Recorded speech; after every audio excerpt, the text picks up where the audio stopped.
Hello everyone, welcome back to my channel. I hope you are all doing well. Today is day 2 in Sundarbans and it is very early in the morning and I am ready. This is the outfit of the day. Stepping out of the cozy cottage early in the morning feels like entering a dream woven with mist and golden sunlight. The air is crisp, carrying a faint, salty tang of the nearby river mixed with the earthy scent of wet soil. The sky is a soft pastel canvas, the first rays of dawn gently kissing the treetops. A thin veil of mist hovers over the ground, making the world look surreal, as if the jungle itself is just waking up from slumber. We are on our way to have breakfast and suddenly we spotted one snake. This is a snake, perhaps it is taking its morning swim. The way we go on morning walks, it is on its morning swim. The garden is alive with the freshness of morning dew clinging to vibrant flowers. Hibiscus in bright red and pinks, golden marigolds, and cluster of wild jasmine whose delicate fragrance linger in the air. After a hearty breakfast, we step out, excitement bubbling in our steps as we make our way to the ferry ghat for a long boat ride through the winding waterways of the Sundarbans. A dog came forward to say hello. His coat is a patchwork of muddy brown and white, rough but not unkempt, as if he belongs to the wild yet carries the gentleness of familiarity. He watched us with the calm confidence of someone who has seen countless travelers pass this way. Jharkhali ferry ghat in the morning feels like a completely different place from the one I saw last evening. If you have not checked my previous video on Sundarbans, I'll give the link in the description below as well as on the eye on the right side. Gentle ripples move across the surface of the river as boats sway slightly, tethered to wooden posts worn smooth by years of water and weather. Fishermen are already at work, some adjusting their nets, others loading supplies onto their boats. Their voices, mingling with the occasional squawk of seagulls and the rhythmic lapping of water against the shore, add to the quiet bustle of the morning. The boat is spacious, with rows of neatly aligned chairs and sturdy tables set for serving food, making it perfect for our large group.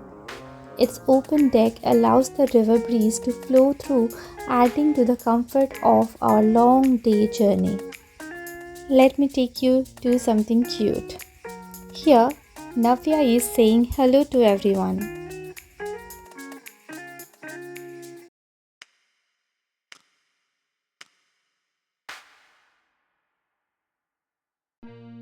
As the boat slowly drifts away from the shore, the rhythmic creaking of the wood and the soft churning of water against the hull fill the air.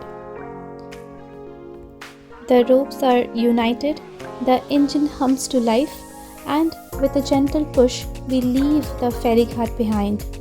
The ripples spread outward, distorting the reflection of the sky on the river surface.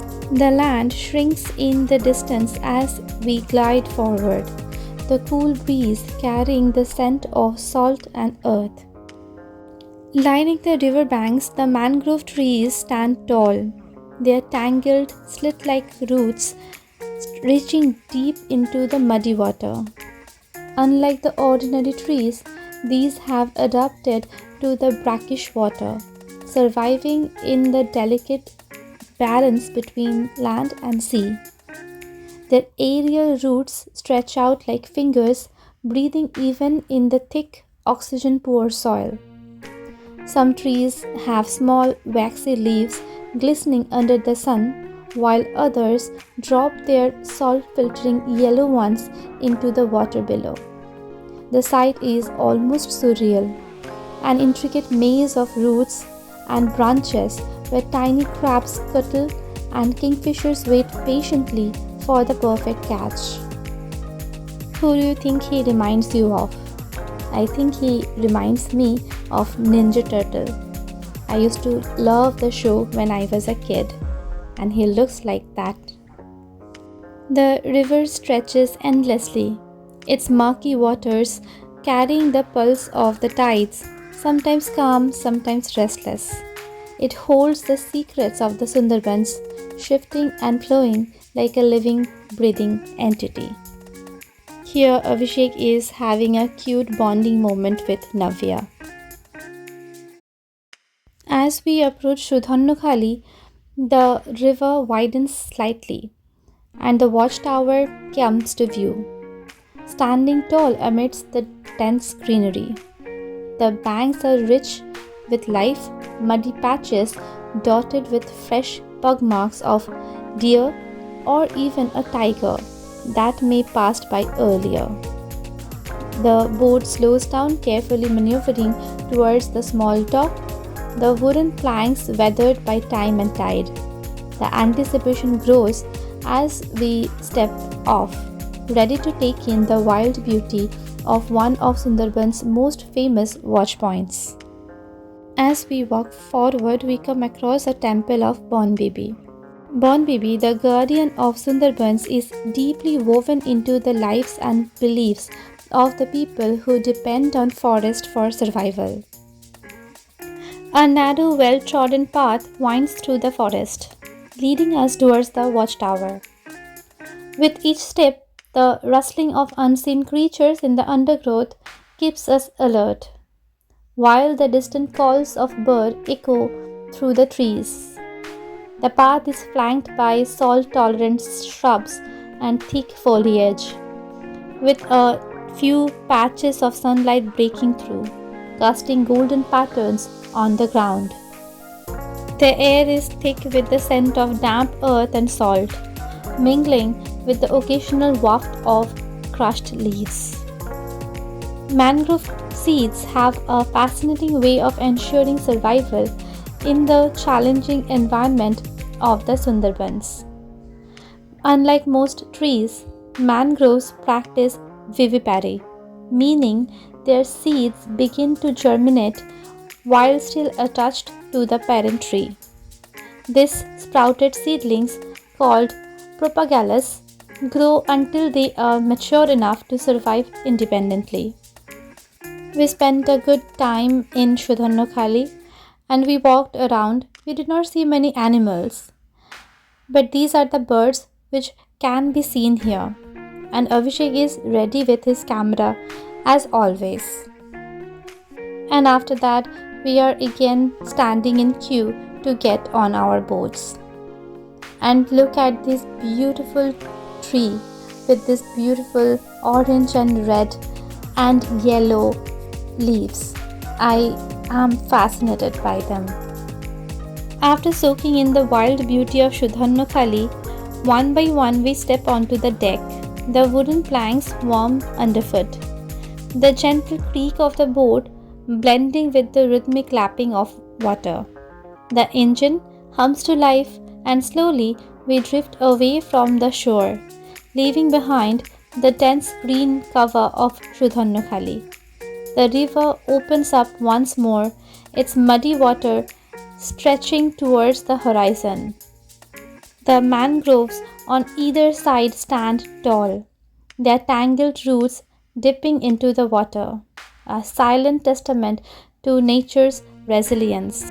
It's midday and we have our lunch on the boat while enjoying the gentle movement of the boat as well as the greenery. And after lunch, Abhishek is sitting in the front of the boat. Perhaps he is contemplating about life. As the boat picks up pace, the anticipation builds again. Another island, another stretch of untamed wilderness waiting to be explored. The Sundarbans, vast and enigmatic, hold endless stories within their watery embrace. And here we spotted a deer.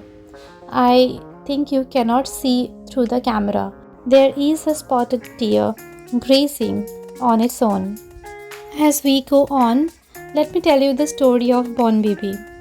Bonbibi is worshipped as the protector of honey collectors, fishermen, and woodcutters, shielding them from the dangers of the jungle, especially from Dakshin Rai, the demon king who takes the form of a tiger.